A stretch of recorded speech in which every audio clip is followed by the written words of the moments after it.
We should be live in a second. I'm live, apparently. Okay, hey fellas. So, it's been a while since I've done a stream, so I thought I'd do something. I kind of felt today that it would be a good idea to make this video, because I was, musing about different things. And considering that I might end up working in full-time evangelization and interfaith discussions, and I thought that the best way that I could sort of approach this would be to make a video describing at least my views on different things. So, for example, we're talking about atheism here. We're going to be talking, hopefully, about paganism at some point. I think I might do a video on Eastern Orthodoxy. And so I figured it might be a good idea, as I've said, to just go through my views on atheism, what I've learned over the last few years, dealing with atheists and really my own atheism itself, and try and impart something of use and maybe even have a discussion here. In fact, that would be very much appreciated, because I admit I don't know everything. I don't know every single atheist on the planet, and there are some approaches that I'm not sure really work, and I'm not completely worked out on them either. Specifically, how to deal with people who don't have their will in the right position. But anyway, I'm just going to wait until we've got more people in here so we can start. I see there are 4 viewers so far. This got a lot of attention, actually. I'm quite surprised just how much. Thanks everyone for the likes. A lot of the time I'll do like a response video to like a pagan or something, and there'll be like 3 people in the chat, so this is actually quite refreshing. So if you can hear me, press 1 in the chat, so I can get a gauge of people being here and everything. That would be very much appreciated, and then we will get on with the list, because I wrote a very short list. I didn't really write any formal responses down on this piece of paper. This was more food for thought. Hibernicus Exul asks if I'm addressing the new atheism. To some extent, yeah, but I also have a viewpoint from Jean-Paul Sartre, at least through Bishop Barron, that I think is probably a more interesting intellectual problem that isn't often approached. Great to see you stream again, thanks. That just goes to show something about atheism. Yeah, so if anybody insults atheists or anything like that, yeah, like as always, I'll just block your comment, and yeah, be nice in the chat, guys. If you want to get atheists in the chat, that's perfectly fine as well. If you want to send it to people, that's fine. So I can see here that we've got a bunch of people in the chat, so we're going to begin talking about the issues that people have. Now, the first one we're going to discuss, and it really isn't... I don't think there are many cases of this in a pure way, but those people who lack a belief in God because they don't see the evidence for it. To be honest, I was one of these people to a large extent. My conversion was down to the Spirit, and I can talk about that from a experiential perspective. But a lot of it was from the fact that I just didn't really understand the arguments, and there wasn't really any ill will.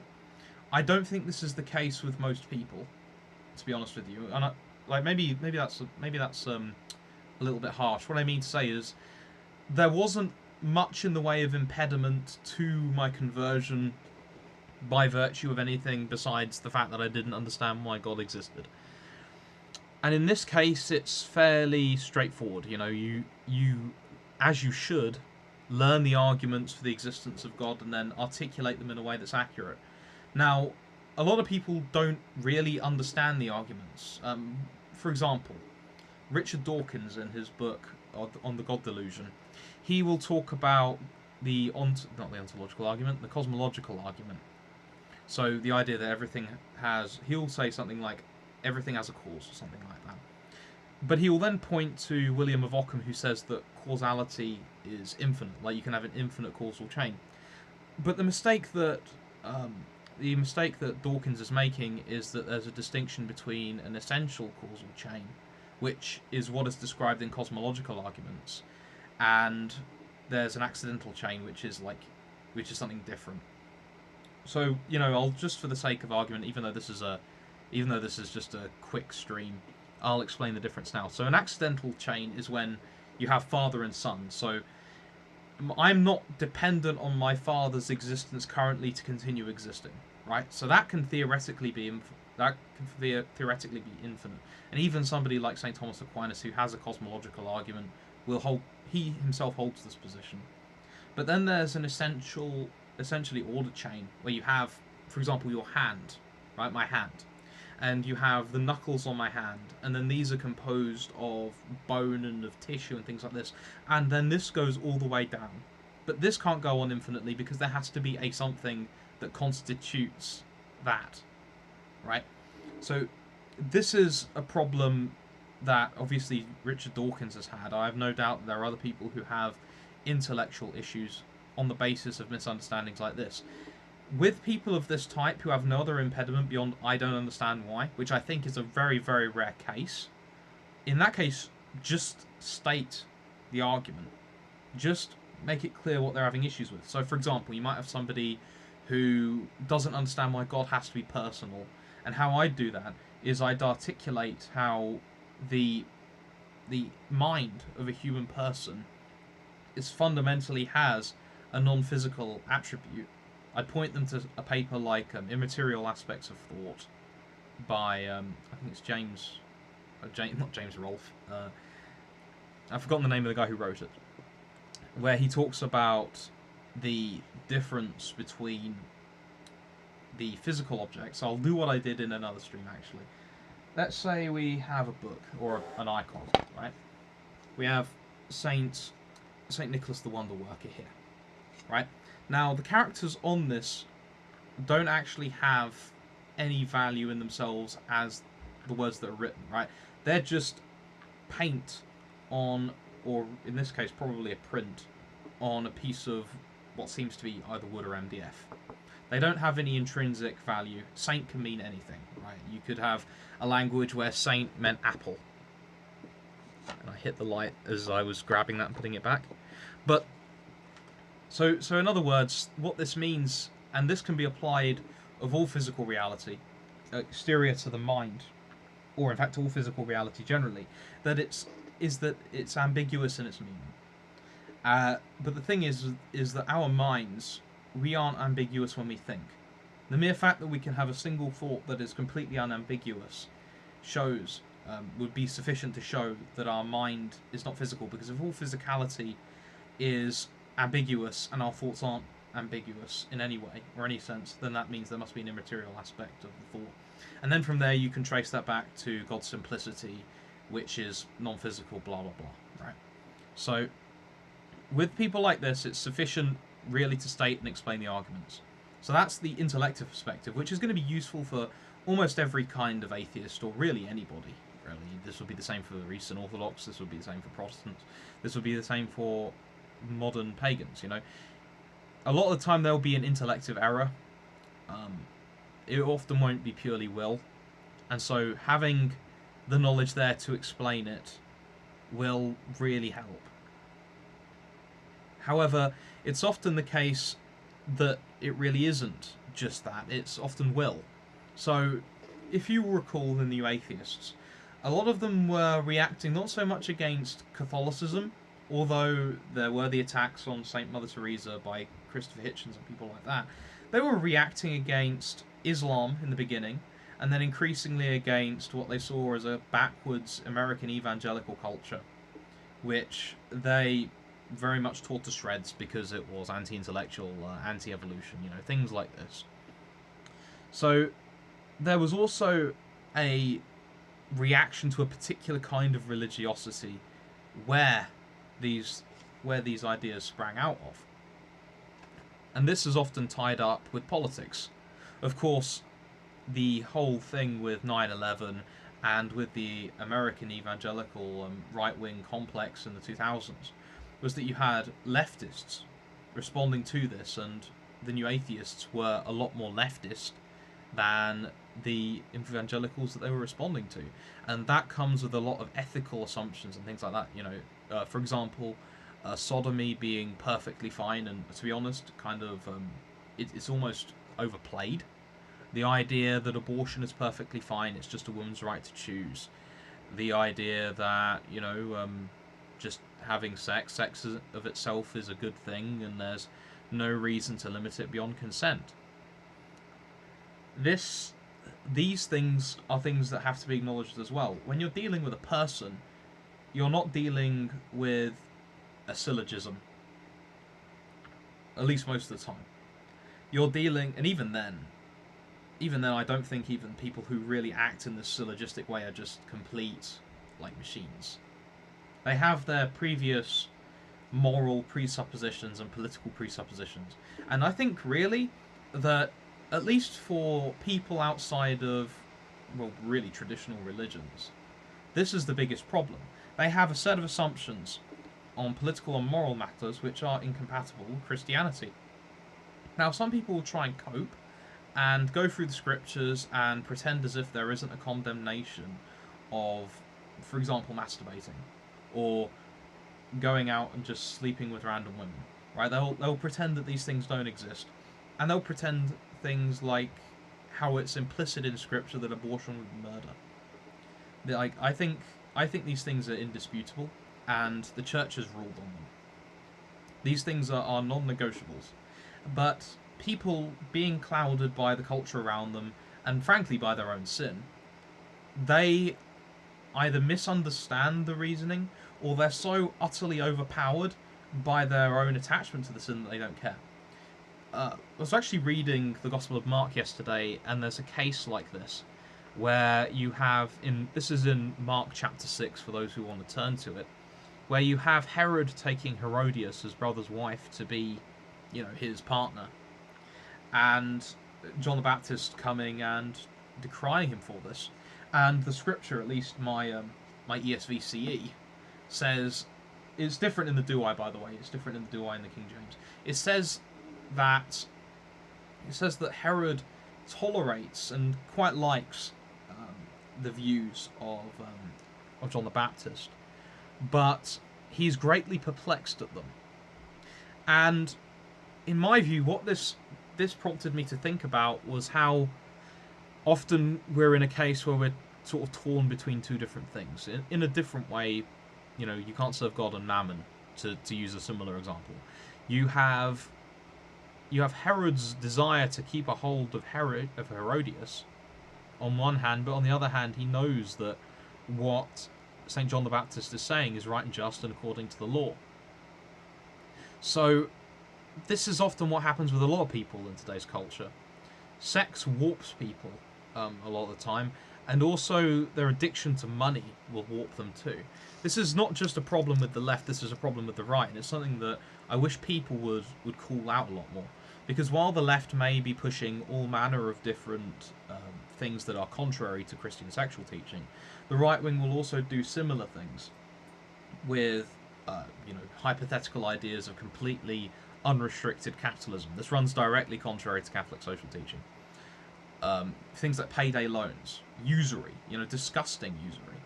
These things, under, say, an anarcho-capitalist point of view, are completely alright, right? Although we would recognise them as slavery.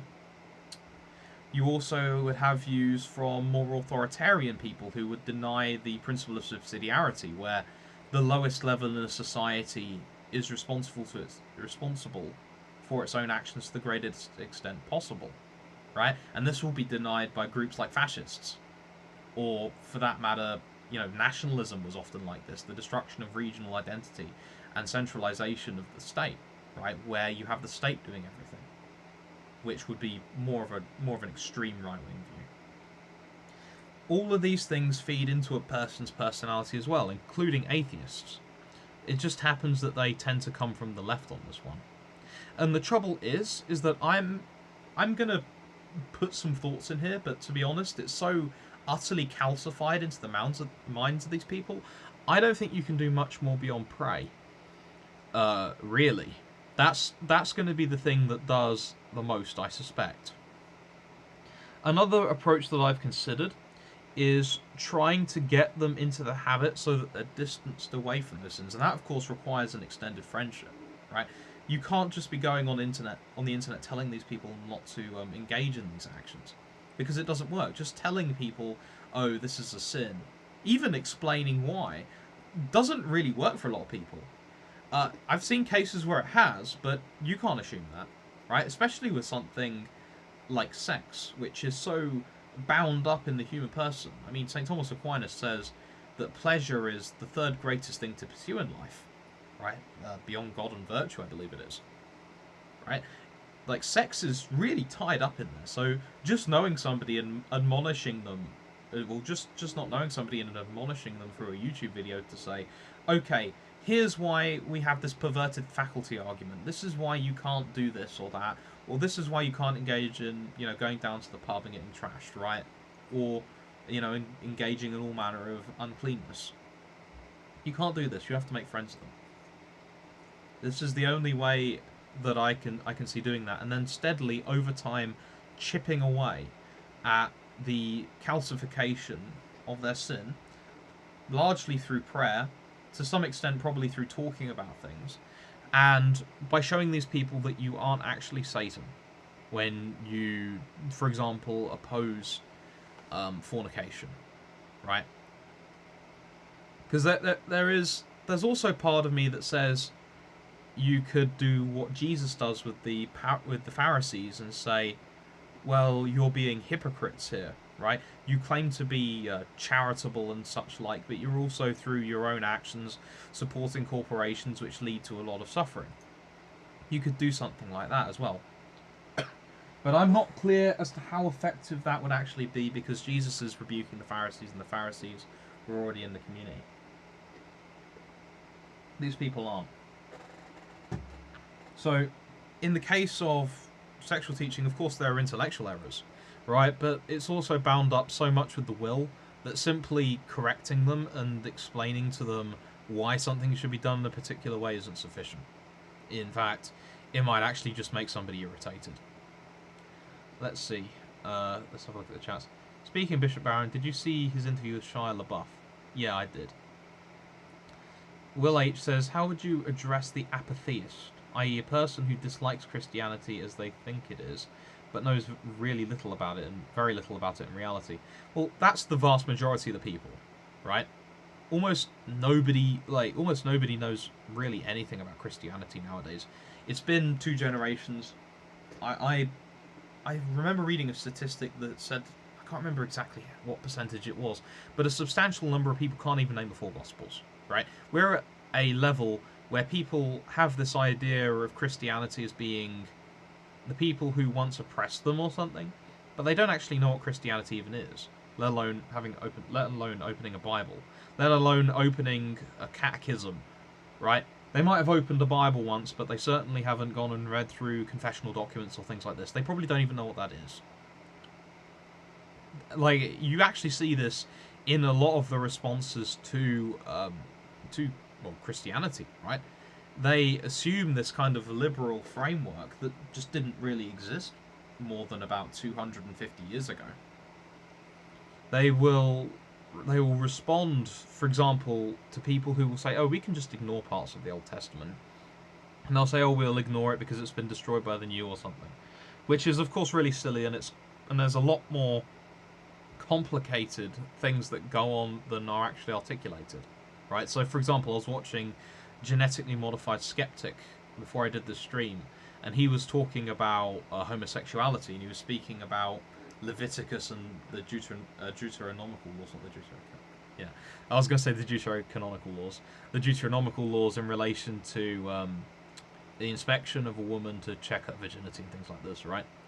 And he responded to this point of view of the Christians saying, oh, we don't follow those anymore, they were the commandments of men, or something like that, and that causing issues for biblical inspiration.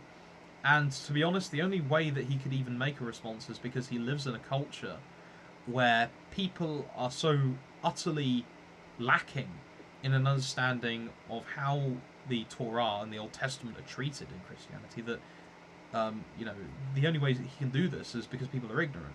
We have this whole sophisticated theology, and I'm sure that Prots do too, where you have the distinctions between the ceremonial, civil, and moral laws in the Torah, and you can start discussing things like penalties of death when you consider that. But he's not responding to that. He's responding to a very, almost like adolescent understanding where people just sort of bin these commandments without really thinking about them. Evan McCarthy says, but there are high-level arguments against Aquinas' 5 ways, people like Joe Schmidt, existential inertia, etc. Analysing those critiques is too demanding for a layman of average intelligence. To be honest, I mean, I've responded to it, right? I think that people should make an effort to do that, even if they are of average intelligence. It's very abstract stuff, and to be honest, you know, existential inertia has been repeatedly rejected throughout history. Because, you know, how's there not going to be a dependence on the being if you remove the source of the being, right? That's the big problem I can think of right now.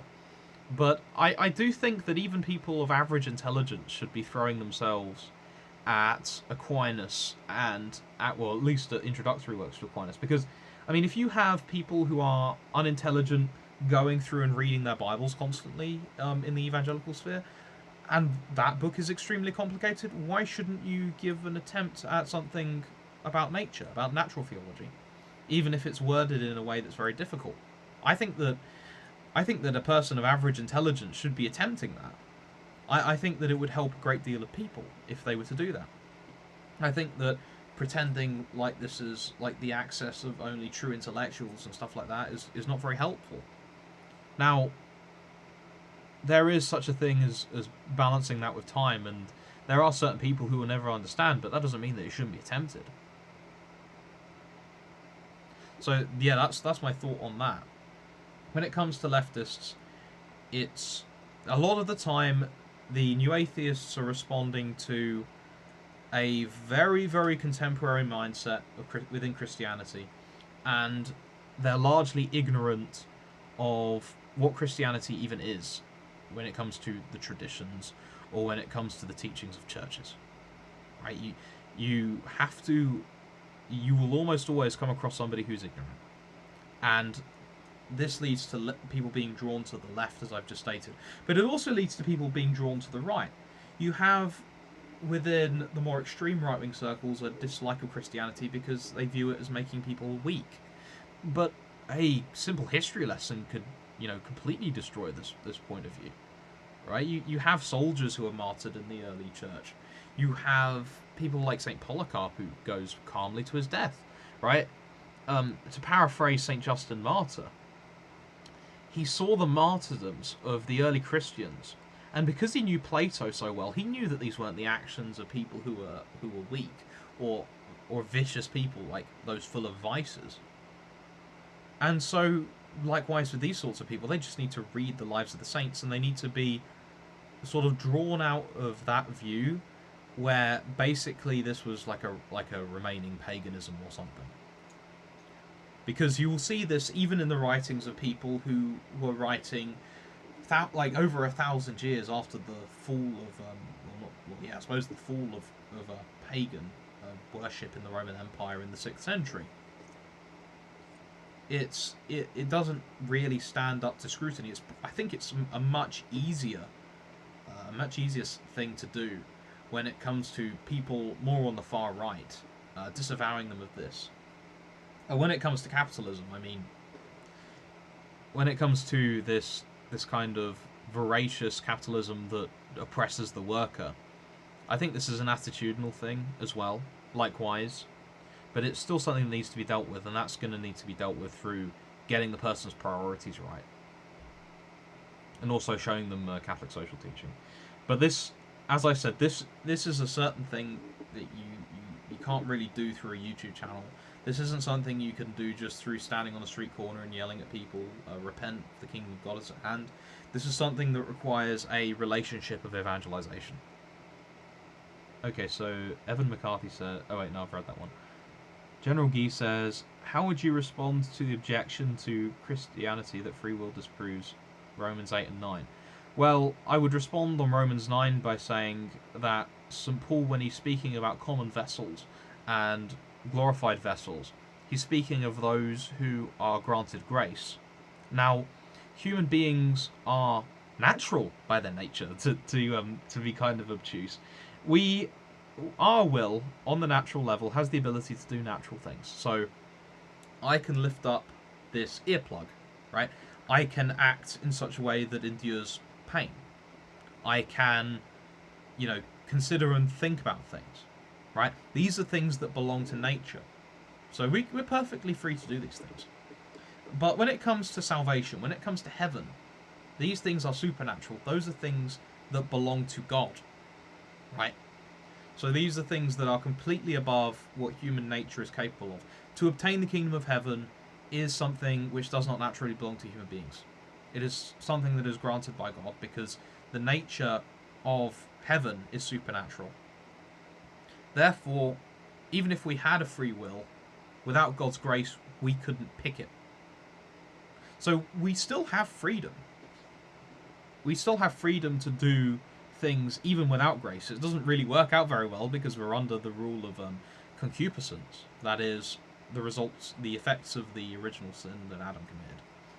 But we can still choose without grace. It's just that grace, when we cooperate with it, enables us to choose heaven. So it's not like God destroying our free will when he deprives us of grace. He's just when he doesn't give grace, it's simply that we aren't able to pick heaven. We can pick other things though. So no, it doesn't destroy free will. Will H asks, how do you approach someone who refuses to take the Bible seriously due to modern feminist concerns and the reality that the Bible treats men and women differently? You pray for them. Literally, there's no way that you are going to be able to impose a view like that, I presume, on a woman. Because I remember I was in a meeting for my wedding, right? My wedding is going to be happening soon. And we had the portion in Ephesians read. The really beautiful portion of Ephesians where it talks about man being Christ to the woman, but the woman has to obey the husbands. And there was a couple on this call that said, no, we're going to reject this, we're going to be equal. Now, first of all, having no way of breaking a tie in a wedding, in a marriage even, is a really stupid idea going forward, because if both sides are equal and both sides vote against each other, then there's no tie break. It doesn't work on a practical level. But they focused on women are to obey their husbands at the exclusion of the verse before, which it says Christians are to bow to each other, just in the love of Christ, right? Before they say women are to be subservient to their husbands. And they also ignore the sacrifice that the husband is required, right? There's an excellent homily by St. John Chrysostom. In fact, the Vatican even recommends it. Homily 20 on Ephesians. I will type that to you. And really, I take that as a kind of a mission statement for my marriage going forward. On Ephesians, St. John Chrysostom. Okay, yeah, I take that as kind of a statement on how to properly live a marriage, which basically says a man should, lower himself and humble himself to his wife and love her so that she wants to do what he says, right? And that's how it's supposed to go. Thanks a lot, George, for congratulating me on the engagement. Yeah, so the best you can do, a lot of these people are just hardened to it because they have a preconceived notion, and the way you soften that is through praying for them and through showing them if they are willing to tolerate you to an extent that they would read a homily like that, and they are that open-minded, which I sincerely doubt, because we're dealing with human beings here. They'll often have their wills hardened in a particular direction. You could show them that, but a lot of the time they just won't listen. I think that the best thing you can do is pray and just be kind and show human virtue, show true virtue to them by virtue of your Christian life, right?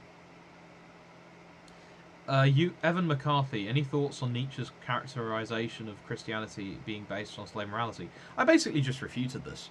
It's the issue is that it doesn't stand up to historical scrutiny. The early bishops of the church were not these simpering fools. These were people who went to their death in very brutal ways often. There are men at the Council of Nicaea that, I think it's Eusebius recites, who were, missing, were really injured, and they had healing wounds from the persecution of Diocletian, right? These people endured great suffering. Like, the idea that Christianity is this kind of simpering, whining, kind of, basically, like this simpering, whining thing is, I don't think, really proper to the Christian spirit. Like, a brief reading of history would completely refute this. Well, I didn't see the cue on feminists, sorry. Okay. We're born with original sin, and we're doomed to inevitable sin. Can we really be blamed for our sin? If someone who has no knowledge of God doesn't know about the law, they will be damned later on. Well, not necessarily. God provides grace to everyone to be saved. He provides sufficient grace, and those who accept it are saved, whether they know of the gospel or not. We have choice when we commit our sins. And, you can't commit a mortal sin without full knowledge and without fully willing it. So, no, it's not like these people are abandoned. No. It's just that being in the Catholic Church is a much, much, much easier way to be saved. It's very difficult to go through life without committing mortal sins with no sacraments. We have the sacraments, and we have communion with Rome. This is not a sea of pestilence, right? We have true teachings about reality, and having that true teaching about reality, and having the ability to go to confession when we mess up, and having the truth, makes our salvation far more likely than those outside. But that's not to say that those outside are abandoned. Okay, so continuing on.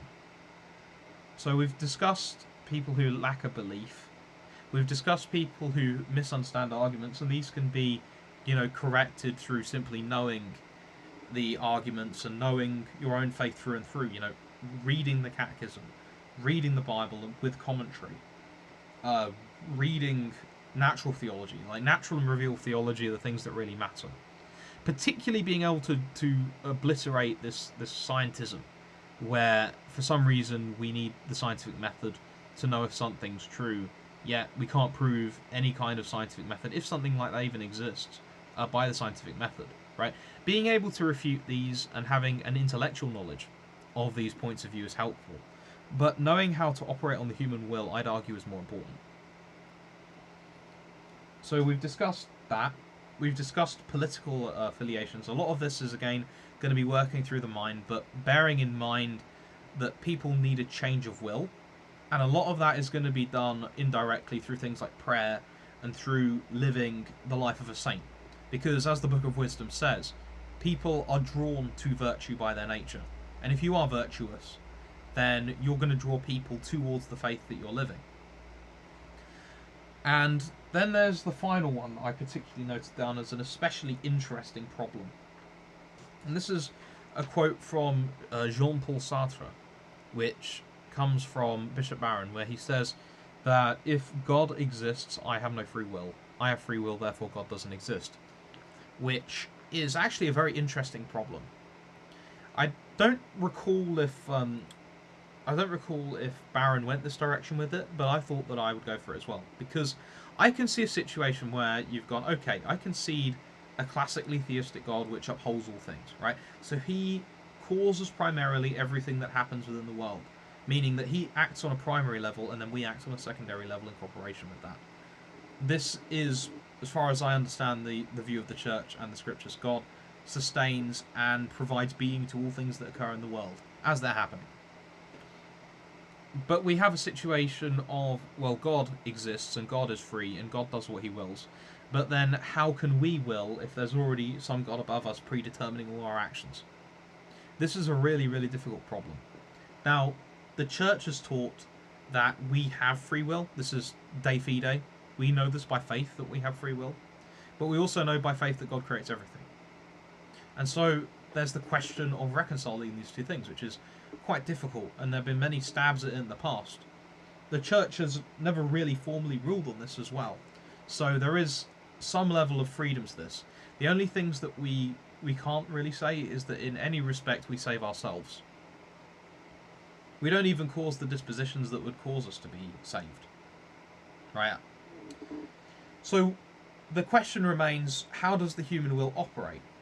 Now, there's the view which is known as the doctrine of premotion, which, as far as I understand it, and I'm thinking now I might not have a perfect understanding of it, so please do not take my word for it. Google it, don't be lazy. Is that God causes free actions within us prior to us doing them. So the mere fact that God wills us to do something means that we do it in the way that we just sort of feel, right? So we act in such a way that, you know, God wants us to do something, we do it. That's my understanding of it. Now, this doesn't mean that God causes evil actions in such a way as directly willing that, like, you know, Satan rebel against him. He rather has different motives for it. Although he does know what the act would consist in and the reasons on the part of the creature. There are other views as well. There's a view where God will simultaneously cause our action with us, so that he isn't prior to us, he's rather acting with us and giving our will the being, which is the position that I feel very drawn to, although I can't really think of a very good analogy of really summing it up. And there are also other views. Like one view that I would say you can't hold is the idea that somehow God doesn't cause our actions because he has to, in a way, even if that means a situation where the choices don't really need to be caused because they're coming from a fully actual will or something like this, right? So there are a variety of solutions to this particular problem, but I think it's probably the most serious that I can see opposition that an atheist could have beyond maybe the problem of evil, which again is much more of a problem of the will rather than of the intellect, because you can simply point out what Augustine says regarding evil, where he says that it has no positive existence and therefore God can't be the cause of evil. And that solves the logical problem, but it's much more of an emotive problem than one that you can just simply solve with a syllogism. Okay, so we're going to open this up to questions now. I understand there's a little bit of lag on the chat, so I'm just going to type this out too. Questions in the chat, and I'll respond to them. I'm thinking I might have to refresh my memory a little bit on new religious movements, because there's something that I've been very interested in recently. I might do a video on Eastern Orthodoxy. I have a feeling that I'd end up having to deal with some of the prominent Eastern Orthodox apologists online as well. Although I'm thoroughly convinced personally that Eastern Orthodoxy can't be true. But I understand that there's a very deep debate around this, and that there are many educated, if wrong, people in there. That's a very unfriendly way of phrasing it, I suppose. Okay, let's see if I was a smart person and I kept water in here. Okay, I'm going to go grab some water while you type questions. I will be 2 seconds. When I move the clicker.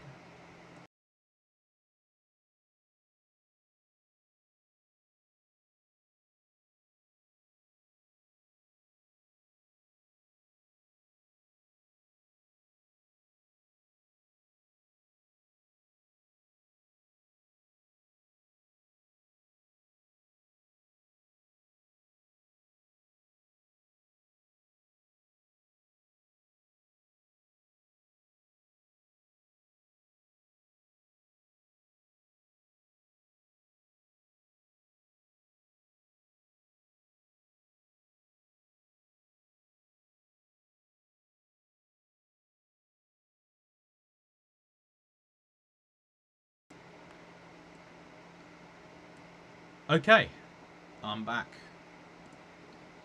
Is it alright for a Christian to pray an imprecatory prayer? Yes. Yes, it is. They wouldn't be in the Psalms if you couldn't use them. Antinatalists, what do you do? So, with the antinatalists, for those who don't know, they're people who are anti-birth. Right, I'm actually going to close the door very quickly, so I can close it. So antinatalists are people who are like anti-birth. They think that giving birth is evil. But they have various reasons for believing this, right?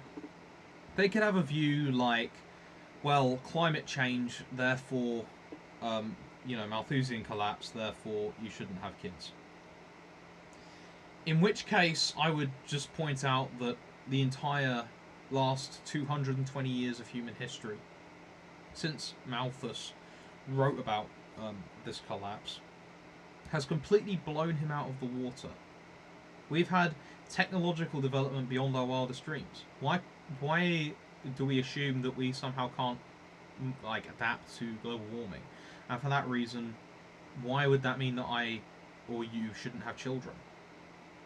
Now that would be a response to that global warming view. I think that the global warming crowd is a lot more religious, perhaps, than they maybe might think themselves. The other view might be something along the lines of, my child will suffer, therefore I don't give birth. Which is kind of silly, because the way that human beings grow is through suffering. The cross of Christ teaches us this. Reality teaches us this. No pain, no gain, right? But the pain is gain in the sense that it gives you fortitude and it gives you all these other virtues. So basically, pointing this out is basically saying that you hate the pain so much that you're willing to, remove yourself from any kind of perfection possible. And maybe they might come out with some sort of relativistic view on that. But in that case, you'd just deal with relativism, which I think you could sufficiently shock somebody and most people into rejecting this worldview by saying something very obviously morally abhorrent, and then watching their reaction and ask them, well, is that relative? But that might not be the most pastoral approach. I think that it's an effective one, though. Other views, other reasons for holding antinatalists I haven't really thought of. I can't really think of any reason why anybody would hold. Maybe some view like matter is evil, but then you just deal with them like you would any other Gnostic. It would really depend on their views, the views of their particular cult or their particular views. On this topic, how do you respond to the person who believes life is not worth living due to the evil in the world? You take them out for a drink. Literally, that's a problem not of the mind. That's not a problem. That's not an intellectual error. That's somebody just being depressed. And so you give them a glass of wine and you keep them company and you try and fix the negative habits in their lives. So, for example, they might be sleeping all day, right? That's going to completely unbalance them mentally, and that's going to lead them to horrible conclusions. Try to help them fix their sleep. They might be caught in some sin. Just provide them with what you would need otherwise, to free them from that sin. Thoughts on David Hume? He was wrong about a lot of things. Well, about the miracles thing, I think that the miracles argument is really silly, which I believe is something along the lines of, I'd need more extraordinary evidence than a miracle can provide, which I think is a highly subjective way of evaluating miracles, when really the only evidence you need of a miracle is the fact that it's happening in front of you. But I haven't really given it much thought recently, so I don't really have much in the way of thoughts in that respect. Okay, so if there are any final questions, say them now or forever, or until the next stream, hold the questions. I'd also really appreciate it if you fellas would poke atheists and stuff like that, because it would be nice to have some discussions, get the brain juices flowing a little bit. I've kind of been out of the debating circuit for a while, and it would be nice to see if I can still do debates. Was our Lord really born on December 25th? I believe so. I think St. John Chrysostom talks about this in one of his homilies, actually. I believe it is, and the liturgical calendar seems to be very much orbiting that. The Annunciation to Mary is the 25th of March, I believe. Right? I have no reason to disbelieve in it. I do. So yeah. I think if I'm remembering correctly, and St. John Chrysostom did say that, he's late 4th, early 5th century, so I'd see no reason why I'd dismiss him. Novus Ordo is the only mass I've ever been to. I've never been to the Tridentine Mass. I've never been to any of the other masses, so no, I don't think that the Novus Ordo is bad inherently. I think there's such thing as a badly served Novus Ordo Mass. That's the ordinary form for those who aren't aware. But I don't think that the Novus Ordo is inherently bad. Can a canonization retroactively be declared invalid? Oh, that's a difficult question. I don't think so. I've heard that the majority opinion is that it. You know, actually, I'm going to withhold on this because I don't have certain knowledge on it. But my current belief is that if it's a saint declared by the church, it's a saint declared by the church, and I believe it. Even if it's pre-congregation, so this would include people like Augustine and Jerome, and Saint. I mean, even those people were kind of canonized by an ecumenical council. Like, they're declared in Second Constantinople as being people who should be imitated in their theology and their lives, or something like that. So maybe that's a bad example. Saint Thecla, that's someone. That could be someone. Saint Irenaeus, that's another one. Basically anyone before the 16th century. So okay, that's the stream then. I'm gonna take that as the end of the stream. All right. I'm thinking I might do something on. I could do something on Wiccans, but I'd have to do more research. But yeah, all right, fellas. Take care. Please pray for me. I'm getting married soon, and I'd really appreciate the prayers. Thanks a lot, guys. I'll see you guys later. Bye bye.